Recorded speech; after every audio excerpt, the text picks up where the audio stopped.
Type 1 diabetes is a disease where the pancreas does not create any insulin. The body's own immune system attacks the insulin-producing cells, seeing them as foreign. This is also referred to as an autoimmune disease. Insulin acts as a key to open up the glucose channel and allow glucose to go to cells to be used as energy. Without insulin, the channel will not be open, causing sugar to build up in the blood and the body's cells. Therefore, they will starve from the lack of glucose, which provides them with energy. Instead, the body has to burn muscles and fat in order to get energy. A person who has type 1 diabetes must have insulin injections in order to supply the glucose in their blood throughout their body's cells. They must calculate their BG level and the number of calories in order for them to take the right amount of insulin to keep their body at homeostasis. Because people in type 1 do not have insulin to get the glucose from the blood to the cells, if left untreated, people can suffer heavily from high blood sugar or hyperglycemia. Here are explanations as to why Anna was found with hyperglycemia at the time of her death. 1. Anna may not have injected herself with enough insulin to return her body back to homeostasis after eating. 2. Anna ate more than she planned on eating, causing her BG to be high, and there wasn't enough insulin to return it to homeostasis. 3. Anna had stress from an illness she was dealing with. 4. Anna had stress because of family issues or relationships, such as her ex-husband Alex, about to have a kid with Erica, or her recent breakup with Doug. 5. Anna's insulin had expired. 6. Someone heated Anna's insulin, denaturing it, and Anna could not tell it had been tampered with when she injected it. And 7.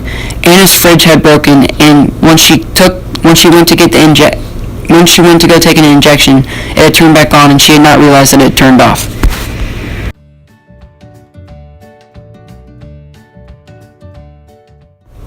Part 2. Short-term effects of hyperglycemia. The following are basic problems that hyperglycemia causes in the body. Problem 1. Excessive thirst and frequent urination. This happens in hyperglycemia due to excess sugar or glucose built up in your blood.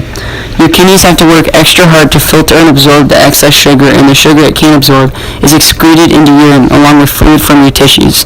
This leads to more frequent urination, causing dehydration, which in turn makes you thirsty, and when you don't drink, it'll lead to even more urination. And when you drink, it'll lead to even more urination. Problem 2 is fatigue and weight loss.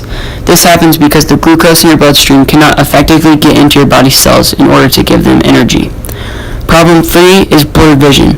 High levels of blood sugar pull fluid from your lenses on your eyes, which affects your eyes' ability to focus and makes your vision appear blurred. The following acute symptoms could have played a direct role in Anna's death. Dehydration.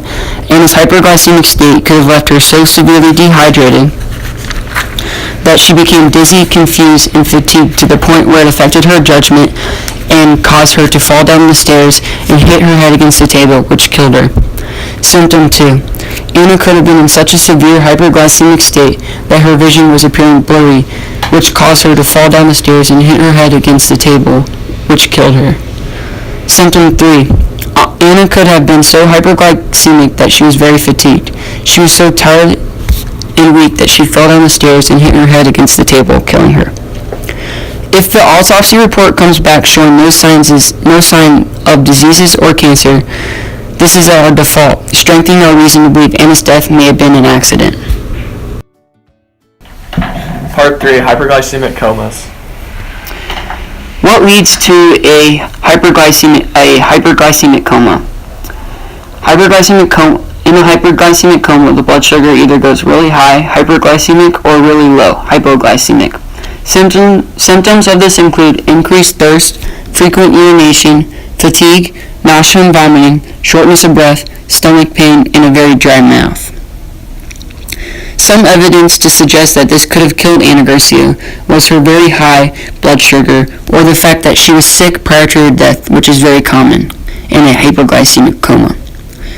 Evidence that shows that this did not kill Anna Garcia is that there were no ketones in her blood glucose, and there was no ketones in her blood or urine, and her blood glucose was only 300, and when people have HHS, it is usually well over 600 milligrams. Diabetic ketoacidosis. Diabetic ketoacidosis is usually in type 1 diabetics. It advances through the result of unconsciousness from a combination of a severely increased blood sugar level, dehydration and shock, and exhaustion. Symptoms of this include constantly feeling tired, dry or flushed skin, nausea, vomiting, or abdominal pain. The vomiting can be caused by many illnesses, not just ketoacidosis, difficulty breathing, and a hard time paying attention or confusion. Reasons that Anna could have suffered from this include throw up. Throw up was at the scene of the crime, right next to her dead body, and lots of time. And ketoacidosis leads to people throwing up. Ketoacidosis comas actually happen from people who suffer type 1, which is what Anna had. And people can suffer from ketoacidosis when their blood sugar level is right around 300 or higher, and Anna's was right at around 300 at the time of her death. Reasons that Anna probably did not suffer from ketoacidosis is that ketoacidosis creates large amounts of ketones, and there was no ketones in her blood or urine. Part 4. Long-term complications of diabetes. Diabetic nephropathy. Nephrons are small structures that filter waste from your blood. Diabetes can cause the nephrons to thicken and scar, which makes them less able to filter water and remove waste and fluid from the body. Diabetic nephropathy is the chronic loss of kidney function occurring in those with diabetes mellitus. There were proteins in Anna's urine, and that is a sign of kidney damage. Diabetic neuropathy. Diabetic neuropathy is a type of nerve damage that can occur if you have diabetes.